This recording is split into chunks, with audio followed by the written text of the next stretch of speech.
Comment prendre les bonnes décisions en matière de biodiversité dans un projet d'aménagement?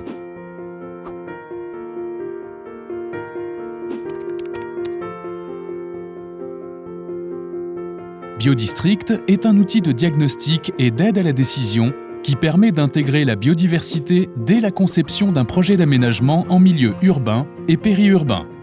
Les fondements de Biodistrict sont: pour le premier, de centrer l'évaluation écologique sur les habitats. L'habitat pouvant être un parc arboré, une prairie, une mare, une haie ou une toiture végétalisée par exemple.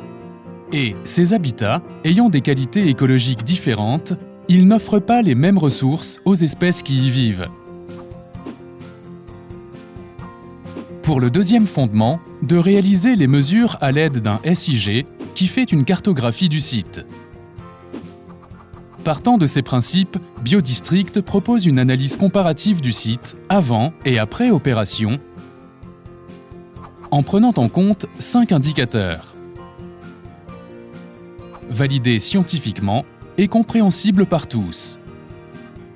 La proportion d'espaces végétalisés, la diversité des habitats, la diversité des strates végétales, la connectivité intrasite et la perméabilité des sols à l'eau.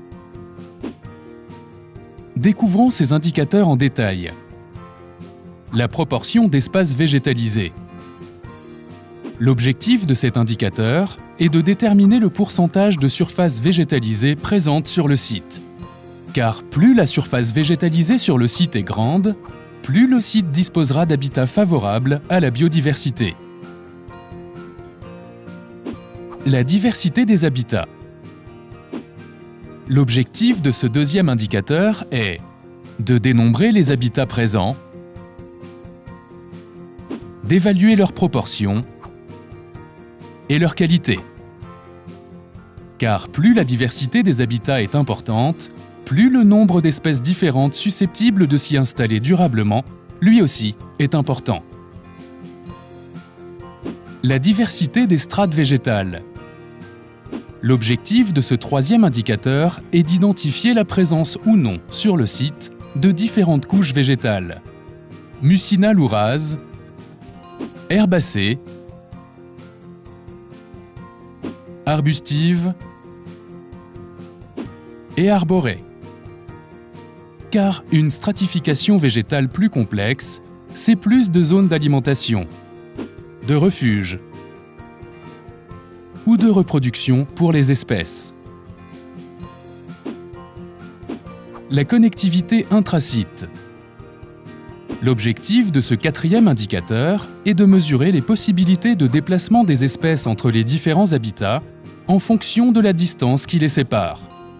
Car plus les espaces de biodiversité sont proches les uns des autres, plus le déplacement quotidien des espèces sera facilité.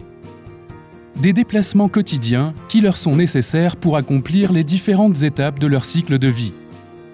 L'alimentation ou la ponte par exemple. La perméabilité des sols à l'eau. L'objectif de ce cinquième et dernier indicateur est de mesurer la capacité du site à absorber les eaux pluviales. Car une urbanisation excessive d'un site conduit irrémédiablement à l'imperméabilisation et à la destruction des sols. Tandis qu'un sol vivant et de bonne qualité infiltre et épure les eaux de pluie et offre un support au bon développement d'une végétation variée pour un cycle de l'eau restauré et une gestion moins coûteuse. C'est donc en se basant sur ces 5 indicateurs que Biodistrict établit un diagnostic de la biodiversité avant-après projet sous forme de radars multicritères. La superposition de ces radars permet ainsi au maître d'ouvrage, à l'architecte et à l'équipe de conception de visualiser de manière objective le potentiel écologique du projet d'aménagement. Ils peuvent ainsi évaluer immédiatement les bénéfices que pourrait apporter la création d'une toiture végétalisée, l'agrandissement d'un parc arboré ou la création d'un carré potager, par exemple. Bref, vous l'aurez compris, avec Biodistrict, Les décideurs ont maintenant accès, dès l'étude d'un projet, aux bonnes informations pour prendre les bonnes décisions en faveur de la biodiversité.